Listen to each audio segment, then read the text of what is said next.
Pernah nggak sih teman-teman merasa dulu pas zaman sekolah kita itu pintar, tapi ketika sudah beranjak dewasa, sudah menjalani kehidupan orang dewasa, kita malah kayak orang bego, kesannya kayak nggak tahu apa-apa.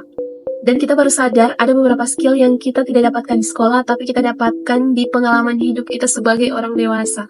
Skill yang pertama, kita akhirnya paham tentang dokumen-dokumen legal kayak dokumen pajak, BPJS, dan dokumen-dokumen lainnya. Dulu saya sempat bingung antara NIK dan NPWP. Waktu itu saya belum punya NPWP dan belum tahu cara ngurusnya bagaimana. Dan akhirnya ketika ditanya NPWP, saya pikirnya itu NIK. Ternyata beda ya, meskipun sekarang sudah diintegrasikan. Bahkan banyak orang-orang dewasa saat ini yang nggak tahu cara laporin SPT tahunan. Yuk mulai sekarang kita harus melek hukum dan administrasi karena yang nggak ngerti aturan itu gampang dimanfaatin orang lain. Skill yang kedua, kita harus tahu cara baca dan paham kontrak. Jangan langsung main tanda tangan tanpa dibaca, karena biasanya kita malas baca kontrak yang panjang lebar itu kan. Tipsnya, kita cari pasal tentang denda, penalti, dan durasinya.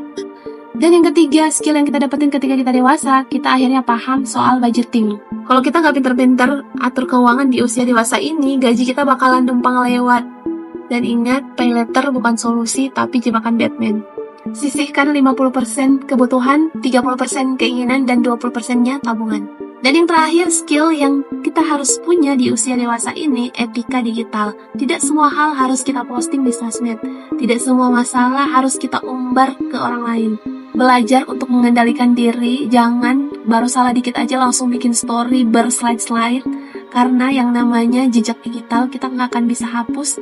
Walaupun kita hapus di handphone kita, bisa saja orang lain itu simpan, yang bisa jadi bumerang untuk kita di kemudian hari.